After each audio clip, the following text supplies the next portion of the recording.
Dagon by H.P. Lovecraft. I am writing this under an appreciable mental strain, since by tonight I shall be no more. Penniless, and at the end of my supply of the drug which alone makes life endurable, I can bear the torture no longer, and shall cast myself from this garret window into the squalid street below. Do not think from my slavery to morphine that I am a weakling or a degenerate. When you have read these hastily scrawled pages, you may guess, though never fully realize, why it is that I must have forgetfulness or death. It was in one of the most open and least frequented parts of the broad Pacific that the packet of which I was supercargo fell a victim to the German sea raider. The Great War was then at its very beginning, and the ocean forces of the Hun had not completely sunk to their later degradation, so that our vessel was made a legitimate prize, whilst we of her crew were treated with all the fairness and consideration due us as naval prisoners. So liberal, indeed, was the discipline of our captors that 5 days after we were taken I managed to escape alone in a small boat with water and provisions for a good length of time. When I finally found myself adrift and free, I had but little idea of my surroundings. Never a competent navigator, I could only guess vaguely by the sun and stars that I was somewhat south of the equator. Of the longitude I knew nothing, and no island or coastline was in sight. The weather kept fair, and for uncounted days I drifted aimlessly beneath the scorching sun, waiting either for some passing ship or to be cast on the shores of some habitable land. But neither ship nor land appeared, and I began to despair in my solitude upon the heaving vastness of unbroken blue. The change happened whilst I slept. Its details I shall never know, for my slumber, though troubled and dream-infested, was continuous. When at last I awakened, it was to discover myself half sucked into a slimy expanse of hellish black mire, which extended about me in monotonous undulations as far as I could see, and in which my boat lay grounded some distance away. Though one might well imagine that my first sensation would be of wonder at so prodigious and unexpected a transformation of scenery, I was in reality more horrified than astonished, for there was in the air and in the rotting soil a sinister quality which chilled me to the very core. The region was putrid with the carcasses of decaying fish and of other less describable things which I saw protruding from the nasty mud of the unending plain. Perhaps I should not hope to convey in mere words the unutterable hideousness that can dwell in absolute silence and barren immensity. There was nothing within hearing and nothing in sight save a vast reach of black slime. Yet the very completeness of the stillness and the homogeneity of the landscape oppressed me with a nauseating fear. The sun was blazing down from a sky which seemed to me almost black in its cloudless cruelty, as though reflecting the inky marsh beneath my feet. As I crawled into the stranded boat, I realized that only one theory could explain my position. Through some unprecedented volcanic upheaval, a portion of the ocean floor must have been thrown to the surface, exposing regions which, for innumerable millions of years, had lain hidden under unfathomable watery depths. So great was the extent of the new land which had risen beneath me that I could not detect the faintest noise of the surging ocean, strain my ears as I might. Nor were there any seafowl to prey upon the dead things. For several hours I sat thinking or brooding in the boat, which lay upon its side and afforded a slight shade as the sun moved across the heavens. As the day progressed, the ground lost some of its slickness and seemed likely to dry sufficiently for traveling purposes in a short time.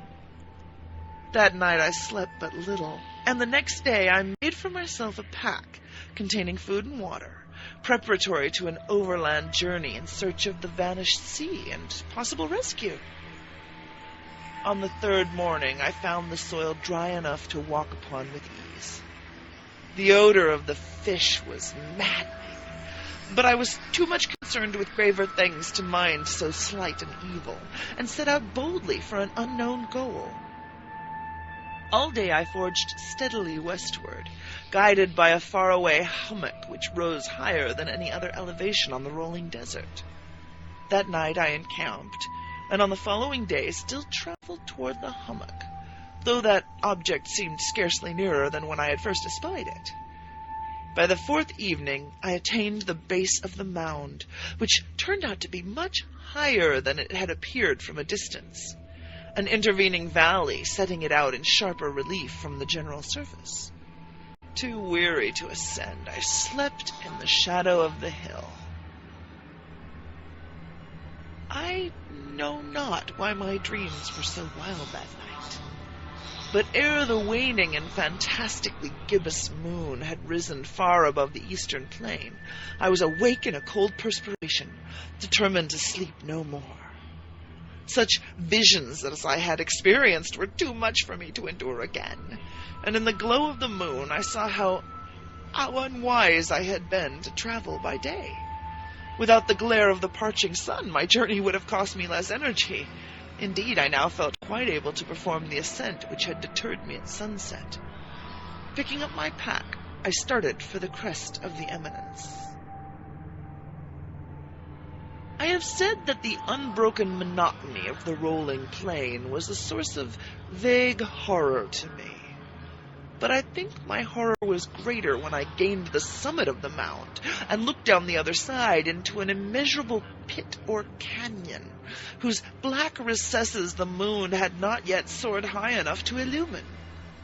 I felt myself on the edge of the world, peering over the rim into a fathomless chaos of eternal night. Through my terror ran curious reminiscences of Paradise Lost and Satan's hideous climb through the unfashioned realms of darkness. As the moon climbed higher in the sky, I began to see that the slopes of the valley were not quite so perpendicular as I had imagined. Ledges and outcroppings of rock afforded fairly easy footholds for a descent, whilst after a drop of a few hundred feet, the declivity became very gradual. Urged on by an impulse which I cannot definitely analyze, I scrambled with difficulty down the rocks and stood on the gentler slope beneath, gazing into the Stygian depths where no light had yet penetrated. All at once, my attention was captured by a vast and singular object on the opposite slope, which rose steeply about 100 yards ahead of me, an object that gleamed whitely in the newly bestowed rays of the ascending moon. That it was merely a gigantic piece of stone, I soon assured myself, but I was conscious of a distinct impression that its contour and position were not altogether the work of nature. A closer scrutiny filled me with sensations I cannot express, for despite its enormous magnitude and its position in an abyss which had yawned at the bottom of the sea since the world was young, I perceived beyond a doubt that the strange object was a well-shaped monolith, whose massive bulk had known the workmanship and perhaps the worship of living and thinking creatures. Dazed and frightened, yet not without a certain thrill of the scientist's or archaeologist's delight, I examined my surroundings more closely.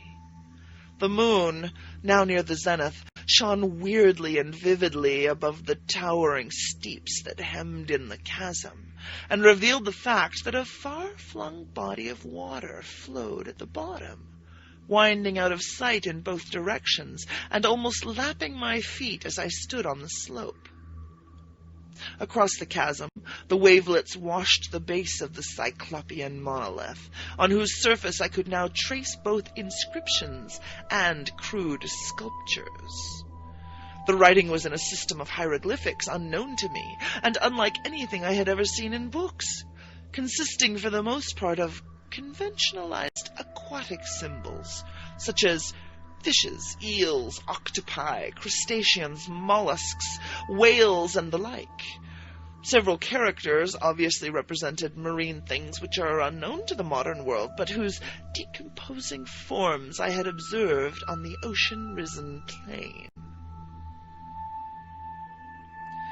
It was the pictorial carving, however, that did most to hold me spellbound.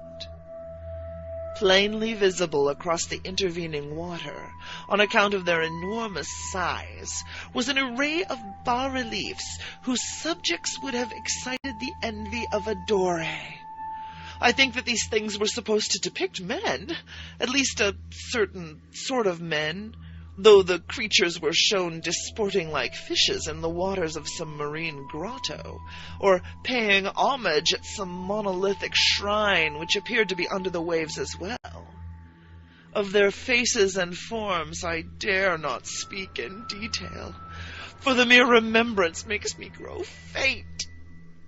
Grotesque beyond the imagination of a Poe or a Bulwer, they were damnably human in general outline, despite webbed hands and feet, shockingly wide and flabby lips, glassy, bulging eyes, and other features less pleasant to recall.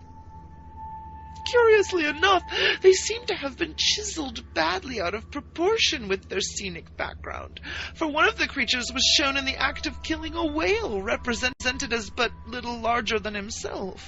I remarked, as I say, their grotesqueness and strange size, but in a moment decided that they were merely the imaginary gods of some primitive fishing or seafaring tribe, some tribe whose last descendant had perished eras before the first ancestor of the Piltdown or Neanderthal man was born.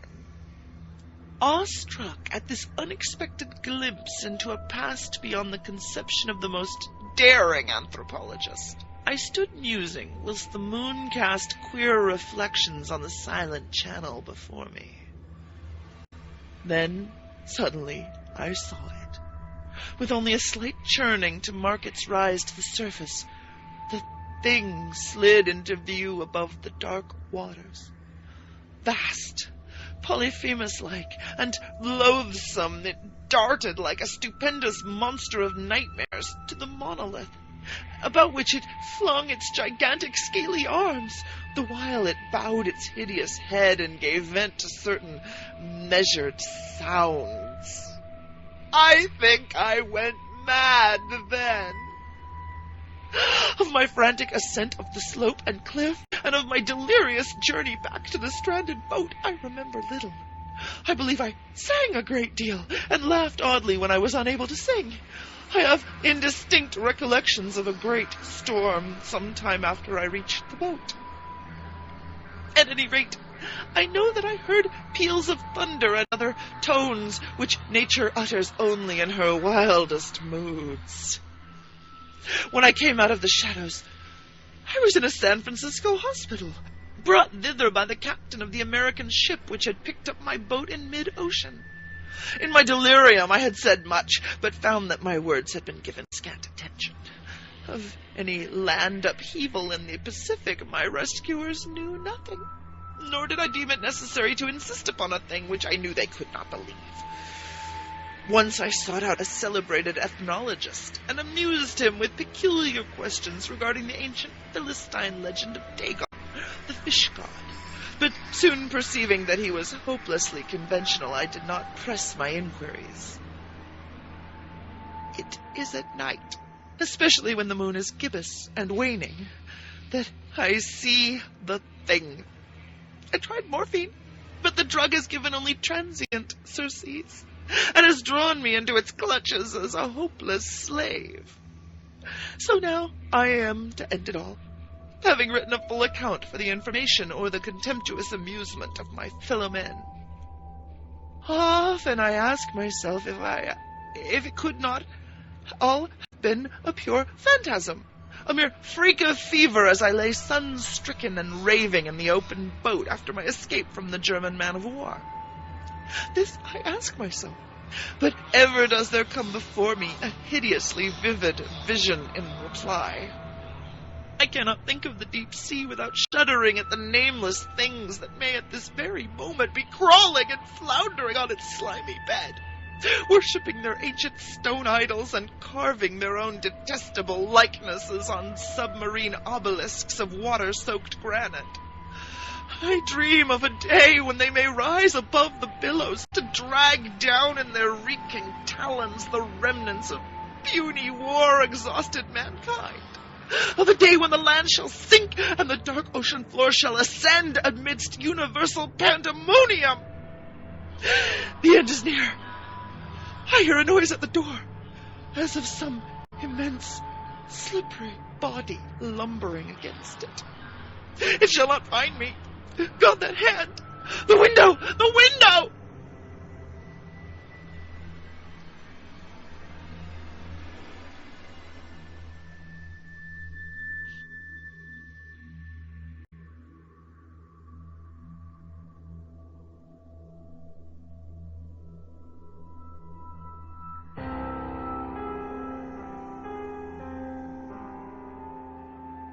Written by H.P. Lovecraft, read by Julie Hoverson.